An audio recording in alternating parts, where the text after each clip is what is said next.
આપણા દરેકના જીવનમાં બધી જ વસ્તુને મહત્વ આપીએ અને કહીએ છીએ કે અમારે તો ભણવું જરૂરી છે, અમારે તો કામ જરૂરી છે, અમારે તો વ્યવહાર રાખવો જરૂરી છે, અમારે તો આટલું કમાવવું જરૂરી છે.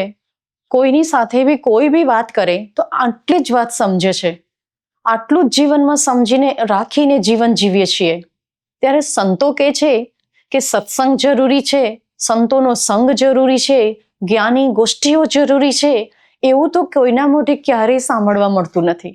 અને અગર ભગવાનની કૃપાથી સંતો મળી પણ જાય તો બી લોકો એમ જ સમજે છે કે બસ થઈ ગયું, આજનો દિવસ મળી ગયો. અને કોકનાથી મળી જાય તોય આપણે એમ કે અમે લઈ લીધું, અમને લાભ મળી ગયો, હવે અમારે જરૂર નથી.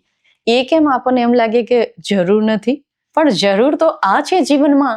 જેને જીવન નથી સમજાતું એ લોકોને આવું લાગે છે.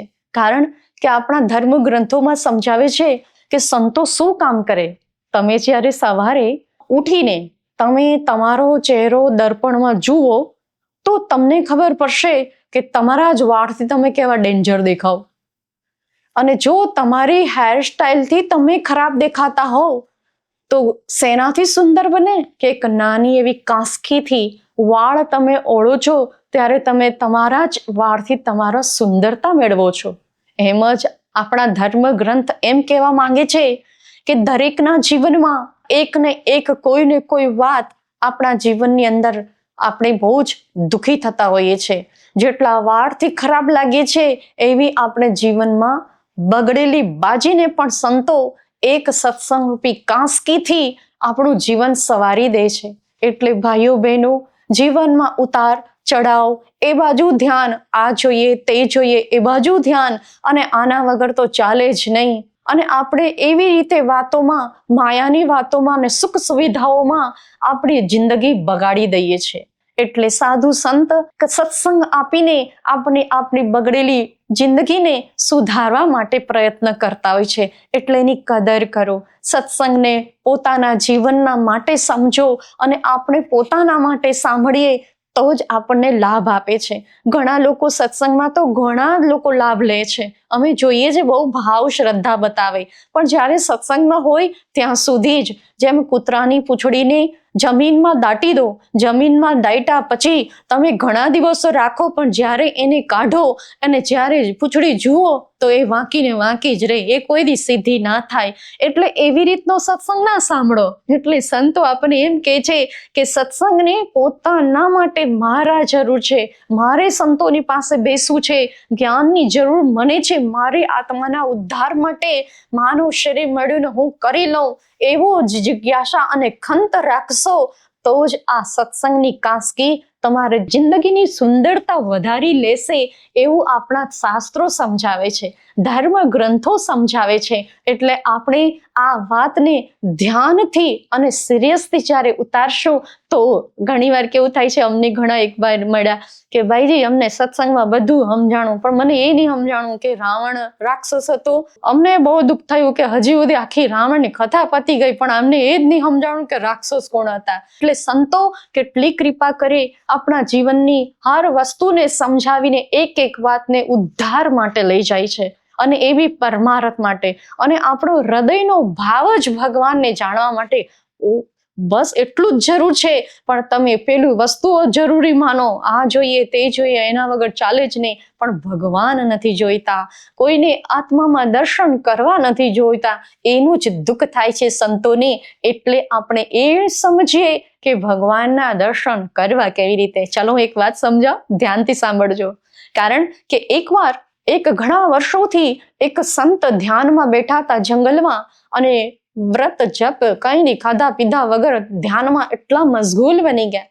ઘણા દિવસે ઊભા થયા અને ધીરે ધીરે ઊભા થતા થતા તેઓના શરીર બી એકદમ માટીવાળા થઈ ગયા અને બધી જ રીતે એમનું શરીર ધ્યાનમાં મસ્ત બની ગયા હતા. તેઓ ઉઠ્યા અને નદી નાવા બાજુ પાણી પીવા માટે નદીમાં નાવા એ બાજુ સ્વચ્છ થવા ગયા. તો રસ્તામાં જંગલમાંથી પસાર થતા જોયું કે સાપ અને નોળિયો ત્યાં હતો, જે નોળિયા દ્વારા સાપને મારી નાખ્યો હતો. પણ સાપના મોઢામાંથી મણી પડી ગયો હતો. એટલે એ મણી સંતે જોયો, એ મણીનો પ્રકાશ ઓર અંધકારમાં ચમકે અને એના જેવો પ્રકાશ કોઈની સાથે મળી નહીં શકે એવો અલોક્ય દેદીપ્યમાન એ જોઈને સંતે ઉઠાવી લીધો અને એને મુઠ્ઠીમાં બંધ કર્યો. એટલો બધો પ્રકાશ તો મુઠ્ઠીથી બીજી મુઠ્ઠીમાં બંધ કરી દીધો અને એમ કરીને એ ચાલવા લાગ્યા. નદી પાસે ગયા. હવે ના પાણી પી શકે ના નાહી શકે તો મણીને ક્યાં મૂકું? અને એ જોઈને સંતે વિચાર કર્યો કે આ મણી કિંમતી છે અને એનો પ્રકાશ એટલો છે, એના કરતા બીજો સાપ આવીને પણ ગળી શકે અથવા અનેક પ્રકારના જીવજંતુ આવશે, આના કારણે મને નાવા બી નહીં દેશે. તો સંત જ્ઞાની હતા, એમણે ખાડો રેતીનો કર્યો નદીની પાસે અને એની અંદર મણી મૂકી દીધો અને એના ઉપર યાદ ન રહે એટલે સંતે ઓર વિચાર્યું. તો એને મહાત્માજીએ શું કર્યું કે ઊંચો પેલો ટેકરો કરી દીધો રેતનો અને મણીને ઢાંકી દીધો.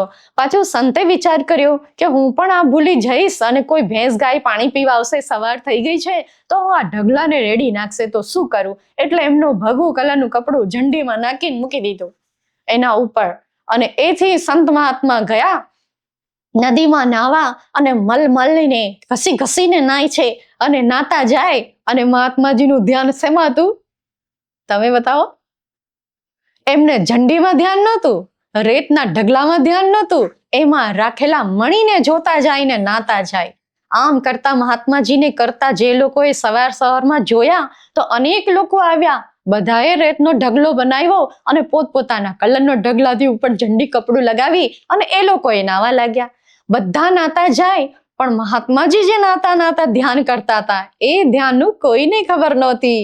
એમ જ ભાઈઓ બહેનો, આપણે આપણા જીવનની કમી હવે તમને સમજાવું, ધ્યાનથી સાંભળજો. બધા જ પોતપોતાની રીતે કર્મકાંડ કરે ભાવ અને શ્રદ્ધાથી, પણ ઋષિ મુનિઓએ, મહાપુરુષો જે અવતાર લઈને આપણને જે વાત સમજાવવા માંગી એ આપણે નથી કરતા અને નથી સમજાતું. તો હજી સમજાય એવું ધ્યાન આપો, કારણ કે મહાપુરુષોએ જે વાત સમજાવી એ હૃદયના મણીનું ધ્યાન કરવા કીધું અને એ ધ્યાન માટે કીધું કે ગુરુ મહારાજના ચરણોથી જે મણી જેવો પ્રકાશ આપણને હૃદયમાં બતાવે એવી જોવા માટે દિવ્ય દ્રષ્ટિ રામાયણમાં સમજાવે છે કે એનું ધ્યાનથી જે કોઈ હૃદયમાં આત્માનો પ્રકાશના દર્શન કરે એના માટે આપણને મહાપુરુષોએ અવતાર લઈને સમજાયું. અને એ જ વાત માટે ભગવાન શ્રી કૃષ્ણજી પણ સમજાવે છે અર્જુનને કે અર્જુન, મારા વાસ્તવિક રૂપના દર્શન કરવા હોય, અવિનાશી રૂપના દર્શન કરવા હોય તો આજે તું મને સમજે છે 5 તત્વોનું બનેલું અવિનાશી શરીર નથી, એ તો નાશ થવા વાળું છે. પણ હું જે ધર્મની સ્થાપના કરવા આવું છું અને મારા જે અસલી સ્વરૂપની વાત કરું, જે મણીની વાત છે, એ રૂપ અર્જુન તું મને આ આંખોથી ના જોઈ શકે અને એને તારે જોવું હોય તો એના માટે તો ત્રીજું આંખ જોઈએ, તો તને મણીના દર્શન થઈ શકે અને તો મારા રૂપના દર્શન થઈ શકે. તો ભગવાન શ્રી કૃષ્ણએ અર્જુનને એ રૂપ જોવા માટે કહ્યું. અને એટલું નહીં પણ આગળ સમજાવે કે અર્જુન, અગર કોઈ એકવાર પણ જો મારા રૂપના દર્શન કરી લે તો હું વચન આપું છું કે એને સંસારમાં હું પાછો નથી મોકલતો અને એને પાછો સંસારમાં જન્મ બી નથી થવા દેતો. જો આટલું બધું આપણા જીવનમાં કષ્ટ છે. કોઈને કમાવાનું વધારે રૂપિયા હોય એને દુઃખ છે અને નથી હોય એને દુઃખ છે. અને જેની પાસે આજે તમે જુઓ ને બધું જ રાવણ જેટલું સુખ ઘરમાં હશે, આટલું બધું સુખ સુવિધા આપણે મેળવવા છતાં માણસ દુઃખી દેખાય. આખા કાળા વાળમાંથી ધોળા વાર કરી નાખ્યા કમાવાને ઇજ્જત રાખવામાં. અને આપણા ગુજરાતમાં તો મોટાઈ દેખાડવામાં જ બહુ મરી જાય બધા ખોટા. અને એમાં ને એમાં આપણે વધારે હલવાઈ જઈએ. કેમાં? દેવુંમાં. એટલે આવું કરીને કરજા કરીએ, દેવું કરીએ ને પછી ટૂંકો ખાઈએ એના કરતા એના માટે શાસ્ત્રો તો એમ જ કહે છે કે બસ તમારું પેટ ભરાય અને બીજાની સેવા થાય, બ્રાહ્મણોની, સંતોની, એટલું તમે કમાઓ અને એટલામાં સંતોષ રાખો. પણ એ વસ્તુની સાથે સાથે આપણે ભગવાનના ધ્યાનનો સંતોષ જો જીવનમાં મળે તો એનું ધ્યાન કરતા પહેલા શીખો.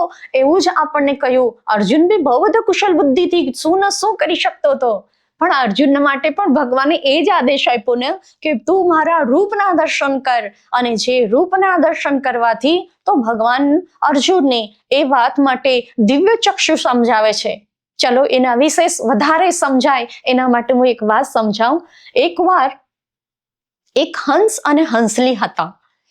એ સંધ્યાકાળથી એક જગ્યાએથી બીજી જગ્યાએ જઈ રહ્યા હતા એટલે હંસ અને હંસલીએ કહ્યું કે આ રાતના સંધ્યા સમય થયો છે તો આપણે આ ઝાડ ઉપર બેસીએ અને સવારે જ્યારે સૂર્ય ઉગશે, વિશ્વ ચમકશે, ત્યાર પછી આપણે આ જગ્યા છોડીને આપણે જ્યાં જવું છે ત્યાં જતા રહીશું અંજવાળામાં, પ્રકાશમાં. હા, બંનેની વાત પતી એટલે પાસે બેસેલો એ ઘુવડનું બચ્ચું હતું. એમણે જોયું અને ઘુવડના બચ્ચાને સવાલ થયો અને હંસરાજ પાસે જઈને કહે છે કે હંસરાજ, મને એ તો બતાવો કે એ કયો સૂર્ય છે જે વિશ્વ ચમકાવે, અંજવાળું કરે, એ કયું, એવું શું છે? મેં તો ક્યારેય નથી જોયું. હંસ અને હંસલી હસવા લાગ્યા અને એમણે કહ્યું કે તમારે એ જ વસ્તુ જોવું હોય તો તમારા માતા પિતાને પૂછી લેજો. એટલે ઘુવડના બચ્ચાને એવો જિજ્ઞાસા થઈ એટલે તરત એના માતા પિતા પાસે જઈને કહે છે કે આવું શું છે પિતાજી જેને ઉગવાથી વિશ્વ ચમકે છે, પ્રકાશ ફેલાય છે અને લોકો ઉઠી જાય છે? મને પણ એ જોવું છે. ત્યારે ઘુવડના માતા પિતાએ કહ્યું કે બેટા, અમે બી કોઈ દિન જ જોયું તો તને કેવી રીતે બતાવીએ? એવી કોઈ વસ્તુ નથી. ઘુવડનું બચ્ચું નારાજ થઈ ગયું. મનમાં ઉદાસી સાથે પાછું હંસરાજની પાસે આવે છે. હંસરાજ પાસે આવીને કહે છે કે અમને તો એવું કોઈ વસ્તુ જોયું નથી, મારા માતા પિતાએ તો એવી કોઈ વસ્તુ નથી જે તમે કહો છો અને તમે તો કહો છો છે.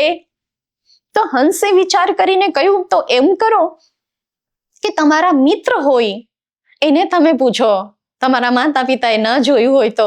એટલે તરત જ ઘુવડને જાણવાની અતિ જિજ્ઞાસા જોઈને એ એના મિત્ર પાસે જાય છે. તો એનું મિત્ર હતું ચમગાદડ, ચામાચીડિયું. ચામાચીડિયાની પાસે જઈને પૂછ્યું કે તે એવું જોયું છે જે સૂર્ય ઉગે છે, પ્રકાશિત થાય છે અને આખું વિશ્વ ચમકે છે? તો ચામાચીડિયું કહે છે કે મેં પણ એવી વસ્તુ નથી જોઈ અને તું નવી વાત ક્યાંથી લાવ્યો? તને બી આવું સાંભળવા મળે પણ મેં બી નથી કોઈ દી જોયું, તું નવી વાત કરે છે? ત્યારે કહે છે નવી વાત નથી, મને હંસરાજે કહ્યું કે ના ના એવું કોઈ વસ્તુ નથી. પાછું બચ્ચું આવ્યું હંસરાજની પાસે અને કહે છે મારા મિત્રએ બી ના પાડી ચામાચીડિયાએ કે એવી કોઈ વસ્તુ નથી જે વિશ્વ ચમકાવી શકે, જેનાથી પ્રકાશ થાય. એટલે હંસરાજને વિચાર આવ્યો કે હવે શું કહું? ત્યારે એમણે વિચારીને કહ્યું કે એમ કર, ઘુવડના બચ્ચાને કહે છે કે તારે આડોશી પાડોશીમાં જે કોઈ હોય એને જઈને પૂછજે તો એ તને બતાવશે. એટલે ખુશ થઈ ગયો અને બચ્ચું પાછું એના અડોશી પડોશીમાં છછુંદર હતું. છછુંદરોને જઈને પૂછ્યું કે એવું સૂર્ય છે જો વિશ્વ ચમકાવે છે, તમે જોયું એવું? ત્યારે બધાને પૂછ્યા પછી છછુંદર પાસે આવ્યા તો છછુંદરે બી એવું જ કીધું કે ભાઈ એવી કોઈ વસ્તુ નથી જે સૂર્ય હોય ને ચમકતો હોય, અમે તો અમારા જીવનમાં જોયું નથી અને તને કોઈ કહે છે તો જરૂર તને કોઈ ઠગે છે, તને ઉલ્લુ બનાવે છે. આપણે ઉલ્લુને એમ જ તો થોડી કહેવત પડી છે એટલે આપણે ફટ બોલીએ કે ઉલ્લુ બની ગયા, એટલે તને કોઈ ઠગે છે. એમ કરીને ઘુવડનું બચ્ચું પાછું આવ્યું અને ઉદાસ થઈને કહે છે કે હવે કોઈ વસ્તુ નથી. ચલો ભાઈઓ બહેનો, અહીંયા કહાની તો પૂરી થઈ, વાર્તા પૂરી થઈ, પણ આપણા જીવનની શરૂઆત કરો. આવી જ રીતે ઘુવડનું બચ્ચું સૂર્યને નથી જોઈ શકતું. તમને બધાને ખબર છે કે એ લોકોની આંખ રાત્રે જ ખુલે, ઘુવડની દિવસમાં પ્રકાશમાં બંધ થઈ જાય એટલે એને સૂર્ય નથી જોયો. ના બચ્ચુએ જોયું ના એના માતા પિતાએ જોયું, પણ એને જેને પૂછવા કહ્યું એટલે એના મિત્ર બી, તમને બધાને ખબર છે ચામાચીડિયો બી દિવસના આંખ બંધ કરી દે છે અને રાત્રે જ એની આંખ ખુલે છે એટલે એના મિત્રને પણ કોઈ દી નથી જોયો. તો ઘુવડના બચ્ચાને ક્યાંથી એને વિશ્વાસ મળે? અને પછી પણ એના મિત્રની પૂછેથી નહીં જાણવા મળ્યો તો એને આડોશી અને પડોશીને જઈને પૂછ્યું તો એના આડોશી પડોશી બી છછુંદર હતા. એમની પણ એ જ વિશેષતા કે દિવસના આંખ બંધ થઈ જાય અને રાત્રે આંખ ખુલે છે. એટલે છછુંદરને બી રાત્રે જ દેખાય છે, ચામાચીડિયાને બી રાત્રે જ દેખાય છે ને ઘુવડને બી રાત્રે જ દેખાય છે. સૂર્ય ઉગતા જ એમની આંખો બંધ થઈ જાય છે.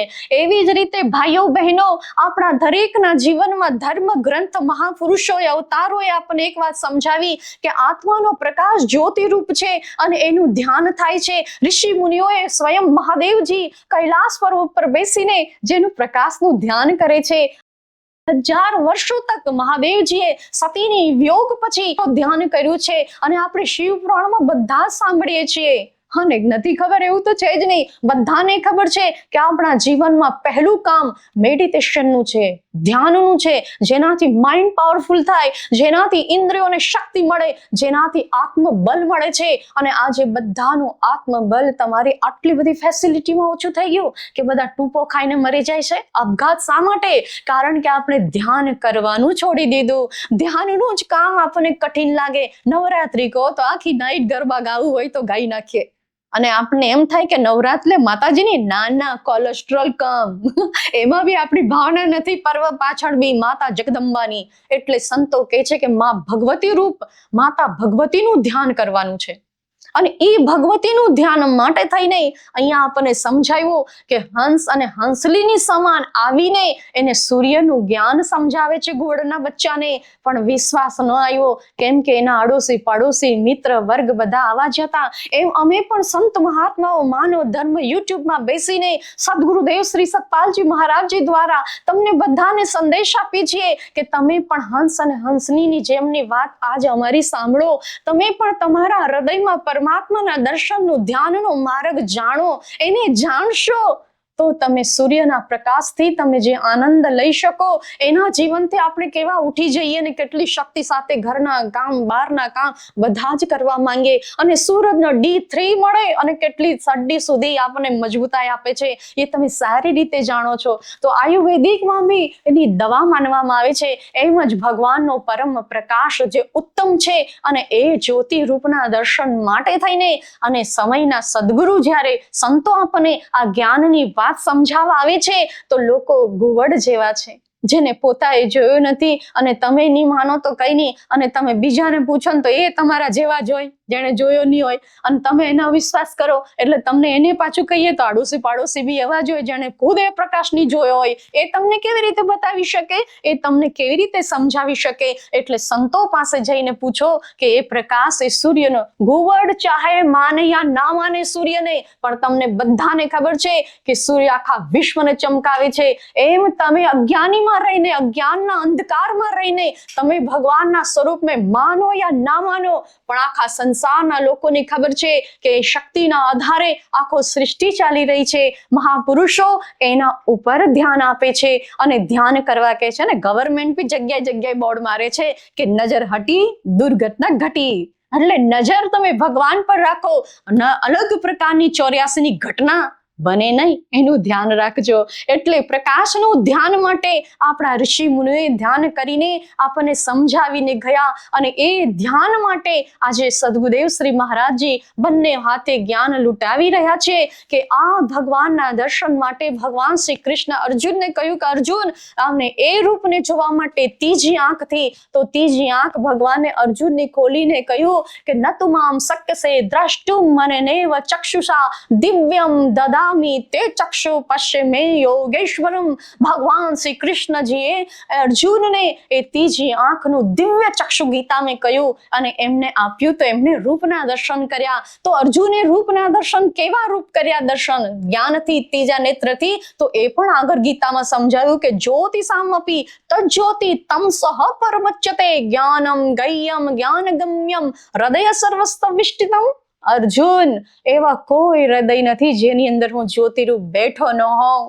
અને એ ભગવાનના જ્યોતિરૂપના દર્શન માટે ત્રીજી આંખથી અર્જુને કર્યા, અને એટલા ભગવાન ખુશ થઈ ગયા જ્ઞાન મેળવું અર્જુનને, તો વિશ્વરૂપના દર્શન બી અર્જુનને થયા. તો આજ આપણે પણ આપણા જીવનમાં ભગવાનના દર્શન માટે જ્યોતિરૂપ એટલે શિવ પુરાણમાં શિવનેત્ર કહે છે, અને એ જ શિવનેત્રથી આપણે ભગવાનના માટે બધા મહાદેવજીને માને. અને આ બધા ભોળાના ભગવાન, આપણે બધા એમ જ કે ભોળા ભગવાન મહાદેવજી. તો મહાદેવજીની વાત ધ્યાનથી સાંભળો.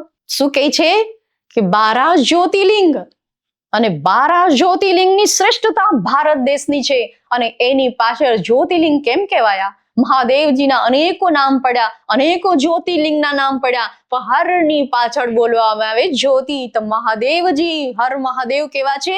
જ્યોતિરૂપ હૃદયમાં દરેકની અંદર છે, અને એનું ધ્યાન માટે કીધું શિવનેત્ર. અને આપણને ત્રીજી આંખ સમજાવે છે સ્વયં શિવ પુરાણમાં કે જે ત્રીજી આંખથી મારા જ્યોતિરૂપના દર્શન કરશે એને મારા દર્શન થશે. એટલે મહાદેવજીના મંદિર બન્યા. પણ મહાદેવજી કહે છે ને કરે છે એ વાતની શરૂઆત કરવા માટે ચાલો ટાંસકી પકડો. તમારો વાળ સુધારો એટલે તમારું બધું સમજાઈ જાય. એટલે અગળ મહાદેવજીએ આ દર્શન માટે આપણને કીધું છે તો એ જાણવું પડશે, કરવું પડશે, અને એના માટે થઈને આ સત્સંગ સમજાવે છે.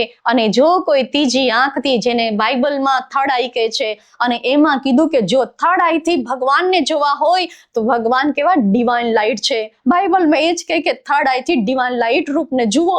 આપણને કેટલું સમજાવે છે મહાપુરુષો. અને એ જ વાતને આ નાનક દેવજી પણ સમજે છે. એસા ચાંદના ભગવાનનું રૂપ ચાંદના રૂપ છે, એને તમારી અંદર જુઓ. એ જ વાતને આપણા દરેક ધર્મ ગ્રંથમાં વિસ્તારથી સમજાવ્યું છે. અને આપણે એને વિશેષથી સમજી અને આપણે પોતાની અંદર એ પ્રકાશને જોઈ તો ત્રીજી આંખથી આત્માના દર્શન જ્યોતિ રૂપના. એટલે દેવી ભાગવતમાં કહે છે કે ઓમ ભૂર્ભુવસ્વઃ તસ્ય વિતુર્ભરેણ્યમ ભર્ગો દેવસ્ય ધીમહિ ધિયો યો ન પ્રચોદયા. એ દેવી ભાગવતમાં સમજાયું છે કે માતાના ભર્ગો જ્યોતિના રૂપના દર્શન કરવાના ત્રીજી આંખથી ધ્યાન કર્યો. અને એ ધ્યાન કરીએ તો કેવી રીતે? ચલો ત્રીજી આંખ બી મળી જાય તો મન ક્યાં લગાવવાનું? જેવી રીતે આપણે એક વિજ્ઞાનની રીતે જોઈએ તો બહુ બધું પાણીને એકાગ્ર કરવા માટે ડેમ બનાવીએ, બંધ બાંધીએ, અને એ ડેમ બાંધ્યા પછી બધી જગ્યાનું પાણી ભેગું થાય, અને એ ભેગું પાણીમાંથી આપણે એકાગ્ર કરીને વિદ્યુત ઉત્પન્ન કરીએ છીએ. અને એ વિદ્યુત દ્વારા તમે મોબાઈલથી અથવા તમે કેમેરાથી આજે જે સત્સંગ સાંભળી રહ્યા છો એ કરંટથી ચાલી રહ્યું છે. અને આમ તમે જુઓ, લાઇટ, પંખો, એસી, બધી વસ્તુ લાઇટથી આજે ચાલે. આજકાલ તો ગાડીઓ બી મળી ગઈ, ચાર્જિંગ કરી લઈ લાઇટથી તો ચાલવા માંડે ગાડી બી. અને એક પ્રકારની સુખ સુવિધાઓ બીજળીથી ચાલી રહી છે. અને એ બીજળી પાણી એકાગ્ર કરવાથી ઉત્પન્ન થવાથી આપણને સુખ મળી રહ્યું છે. એમ જ ઋષિ મુનિઓ કહે છે કે આપણા આજ માટે શ્રી હંસજી મહારાજી હંસોક પ્રકાશમાં કહે છે તમે ધ્યાનથી વાંચજો. અને તમારી પાસે ના હોય તો માનવ ધર્મ આશ્રમ માનવ ઉત્થાન સેવા સમિતિ પાસે હંસયોગ પ્રકાશ પુસ્તક છે. એમાં શ્રી હંસજી મહારાજે ખૂબ ધ્યાન કર્યું અને એમના અનુભવોથી શાસ્ત્રોનો મર્મ શોર્ટ એન્ડ સ્વીટ વાળો છે, તમે જરૂર લઈ જાજો. એમાં લખ્યું છે કે જે પ્રકાશના દર્શન એક વીજળીથી પાણીમાંથી ઉત્પન્ન કરવાથી સુખ સુવિધાઓ બની, એમ આપણા માનવ શરીરમાં બી દરેક ઇન્દ્રિયોને એકાગ્ર કરવાથી, અને જ્યાં ત્રીજા આંખથી જેનું મન એકાગ્ર થઈ જાય, ઇન્દ્રિયોને જૈન ધર્મમાં શું કહે છે કે ઇન્દ્રિયોને દમન કરો, એકાગ્ર કરો. પણ એકાગ્ર ક્યાં કરવો? એના માટે અહીંયા ઋષિ મુનિએ આપણને સમજાવ્યું છે કે ત્રીજી આંખથી જે કોઈ મનને, બુદ્ધિને, ચિત્તને, બધી ઇન્દ્રિયોને એકાગ્ર કરે છે તો ત્યાંથી વીજળી ઉત્પન્ન થાય છે, ભગવાનનો પરમ પ્રકાશ ઉત્પન્ન થાય છે. આપણી અંદર આત્માનો પ્રકાશ દિવ્ય જ્યોતિ દ્વારા જોવા મળે તો આપણા જીવનમાં સુખ, શાંતિ ત્યાંથી જ બધાને મળી છે અને ત્યાંથી જ મળશે. અને એટલે સંતો પુકારીને કહે છે કે તમારા જીવનમાં ધ્યાન કરો, ધ્યાન રાખો. અને ઈશ્વરનું ધ્યાન કરતા કરતા જે કોઈ શરીર છોડે છે તો ભગવાન વચન આપે છે કે એને હું મારા ધામમાં લઈ લઉં છું. અને આપણા દરેકનો પ્રયત્ન, અભ્યાસ શેમાં હોવો જોઈએ એ ધ્યાન રાખજો. અને વધારે બુરા કામમાં હોય, વ્યસનોમાં હોય, નિંદા ચુગલીમાં હોય, એ બધું છોડો અને પોતાના આત્માનું ધ્યાન કરતા સુખી થઈ જાઓ. અને આનો રસ્તો બીજો છે જ નહીં, આ વન વે છે, વન વે. એક જ બાજુ જવાય. ઓપોઝિટ સાઈડ તમે અગર પ્રવેશ કરશો તરત ગાડી લઈ લેશે, તરત પરમિશન, એકદમ તમને પોલીસ લોકો આવીને પનિશમેન્ટ કરી દેશે અને સાથે લાયસન્સ બી જપ્ત કરી લે. અને રૂપિયા તમારે ન ભરો તો ગાડી બધું તમને ના આપે, રૂપિયા ભરાવશે, દંડ કરશે, અને ના માનશો તો જેલ ભેગા કરી દેશે. અને એક પ્રકારના નિયમો છે, તો વધારે તમે જાણતા હશો. ચલો તો અહીંયા શાસ્ત્રોના નિયમ બી સાંભળી લો. અગર આ વનવે પર એક પરમાત્માનું ધ્યાન દરેકના માટે છે અને એ વનવે પર તમે આધ્યાત્મિક માર્ગમાં ના ચડશો અને સામે પડશો, વાગેરે 84 યોની અને માનવ શરીર જપ્ત કરી લેશે. બીજી યોની બીજી વાર ના મળે. માનવ જીવન એક વાર મળે છે, વન વે. અને આમાં માટે ચાલવું બહુ જ ઉત્તમ આજના સમય મળ્યો છે, મહાપુરુષો મળ્યા છે. અને આવી માનવ ધર્મ સત્સંગ દ્વારા તો જાગૃત થાવ. આધ્યાત્મિક માર્ગ સારો નથી લાગતો બધાને, પણ તમે કેમ ન ગમે એના માટે કોશિશ કરો. અને બને ત્યાં સુધી મારી આપેલી કાસ્કીનો ઉપયોગ કરજો તો તમે તમારા બી સુંદરતા વધારી દેશો. ધ્યાનથી, મેકઅપથી નહીં, ધ્યાનથી જે તેજ વધે છે એની કોશિશ કરો. ભક્ત પ્રહલાદ, ધ્રુવ, નચિકેતા, મીરાબાઈ, નરસિંહ મહેતા, છત્રપતિ શિવાજી, અનેકોના ઉદાહરણ છે. તમે બધાના વિશે જાણો છો તો તમારું બી ઉદાહરણ આજથી શરૂ કરો એવી કોશિશ સાથે મારો સત્સંગ અહીંયા હું વિચારોને વિશ્રામ આપું છું. ધન્યવાદ. બોલી શ્રી સદગુરુદેવ મહારાજ કી